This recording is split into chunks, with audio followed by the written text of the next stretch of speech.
Hi అండి, నమస్తే.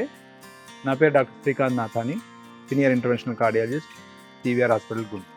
ఈరోజు మనము డయాబెటీస్ సంబంధించిన ప్రాబ్లమ్స్, కార్డియాక్ పేషెంట్స్కి ఏమేమి ప్రాబ్లమ్స్ రావాలో తెలుసుకున్నాము.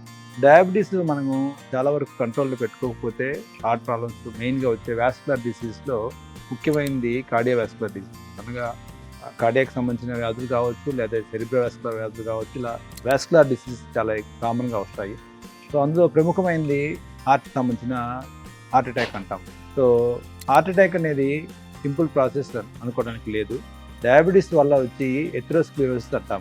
డయాబెటీస్ వల్ల రక్తనాళాల్లో కొవ్వు చేరుకుపోవడం అనే ప్రాసెస్ ఏదైతే ఏజ్ రిలేటెడ్ ఫినామినా ఉందో, ఈ డయాబెటీస్ సరిగ్గా కంట్రోల్ చేసుకోకపోవడం వల్ల యాక్సిలరేటెడ్ ఎథెరోస్క్లెరోసిస్ అంటాం. అంటే తక్కువ వయసులోనే ఎథెరోస్క్లెరోసిస్ ఇంకా ఎక్కువ మేనిఫెస్ట్ అవుతుంది. ఇది హార్ట్ అటాక్ గాను, లేదా గుండె నొప్పి గాను, మైకార్డియల్ ఇన్ఫాక్షన్ అంటాము, లేదా అన్స్టేబుల్ యాంజినా అంటాము, ఇట్లా లేదా క్రానిక్ స్టేబుల్ యాంజినా. అంటే ఇవన్నీ గుండె సంబంధించిన వ్యాధులు, రక్తనాళాల్లో పూడిక వల్ల వచ్చే జబ్బులు.